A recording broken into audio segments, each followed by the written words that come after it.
Hey, it's 1633. It's been 33 years since the Ottomans betrayed me. I took over Norway like I had planned to. I completely gobbled up the rest of Muscovy. Perm is on my list. They're on my list, but their territory is kind of crap, so I'm not in any super big rush. I got Pskov, the vessel, Pskov. And I've got Persia still as a vassal, and the Timurids are a new vassal that I diplomatically vassalized. I broke ties with Wanpur, and they died. Bamanas is still my ally, and they're helping me in in an offensive war against Ormuz, to take some of this Ormuzian territory. Ormuzian. Like I said, the Ottomans betrayed me because they're idiots. It made no sense. I was more powerful than them in tech. I had more troops than them. I had more manpower than them.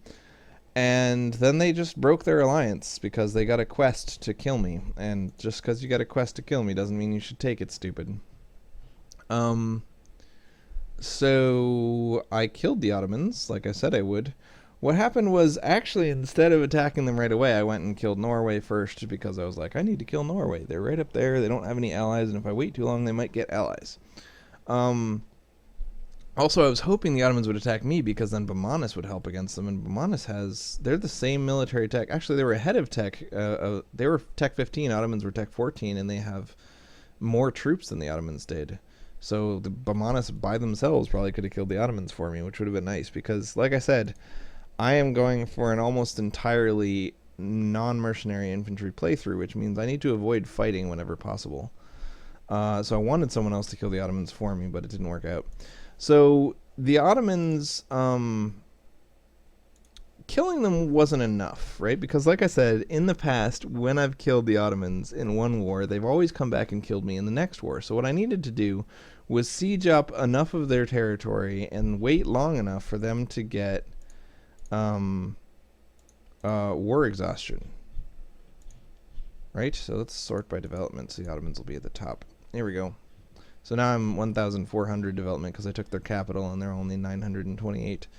So I waited and kept looking at this country list until their war exhaustion got all the way up to 20.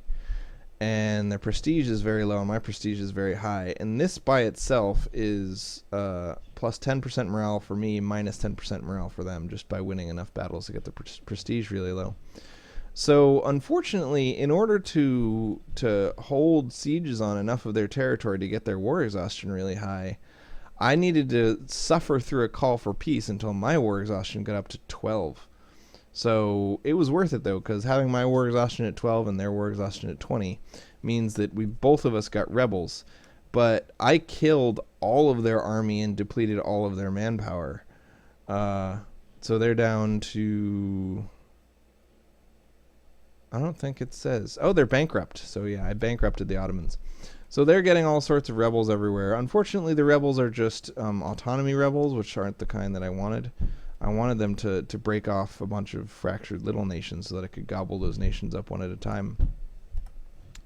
But as you can see, I am now way ahead of everyone else. As long as Commonwealth, France, and Spain don't all fight me at the same time, I'm going to be just fine. And I've never gotten to this point with Najd. I've gotten into a position where I thought I could probably win if I kept the Ottomans happy, but I've never gotten into a position where I'm pretty sure I can win no matter what, because the Ottomans no longer are a concern. So that final looming threat that maybe the Ottomans will backstab me is now gone, and that means there are no threats in the world, and I can just gobble everyone up all the time. Also, there's no coalitions against me, even though the Ottomans and the Commonwealth should obviously band together and form a coalition against me. I'm too powerful, and they're too scared, and Ottomans are bankrupt, and they don't want to get called into a war. Interesting fact, if I attack Shirvan right now, they're allied to the Ottomans, so it'll pull the Ottomans into war even though they're bankrupt, and I can full siege them again and take some more crap. I was tempted to do that, but I need to core the territory I already got, and I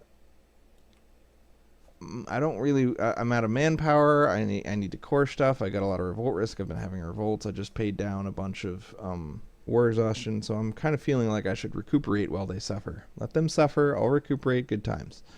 And so since Bamanas is ridiculously strong and they were willing to help me with Ormuz, I just attacked Ormuz and I'm like, I'll let Bamanas fight the whole war. I don't need to even send troops. We'll see what happens. We've got 2 forts over in Ottomanville that I'm considering hanging on to. I've never in this entire game used forts for anything, and I have not regretted it. But the thing about the Ottomans is that they've got a border here, and a border here. And if they get permission to walk through anyone else, then they could get even more borders. And so they were kind of a pain to fight against. Luckily, they got attacked by Austria right before I attacked them. So they only had about 35,000 troops and no manpower. So with my 130,000 troops or whatever, 135,000 troops, I could put 60,000 troops here and 60,000 troops there and just cut them off. But I did lose a lot of battles against them because they're good at going around and running in and stomping me with their awesome generals and their national discipline bonus. They took offensive for plus 5% discipline, and then they have a natural idea that gives them plus 5% discipline, and then they took an advisor for plus 5% discipline. So, and I'm using only infantry with no cannons and no horses. So when they would fight with their 35 stack against a 35 stack of mine, they would just instantly crush it. Like, they'd beat it before I could even reinforce. So I had to keep my troops in big balls of 60,000 and stuff. But it doesn't matter, man. Overwhelming numbers and a higher military tech than them is enough. It's enough. So that's the state of the game, bro. From this point, I plan to keep gobbling European stuff every once in a while to keep my aggressive expansion pretty high over in Europe. And then this crap territory up in the north where the winter is permanently, I don't know if I even want it.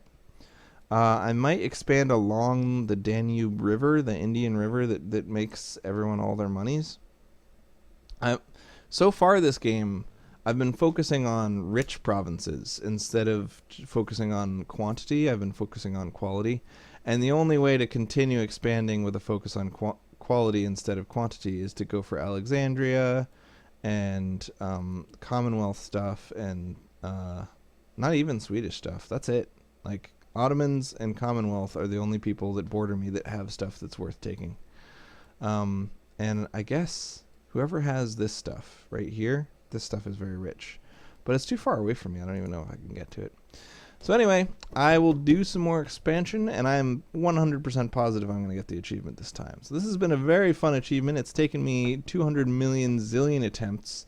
And to finally get it, the key was to westernize in 1400 and focus on extremely rich provinces in the north rather than expanding south or east or west. Just go north, young man, go north. That was the key. See ya.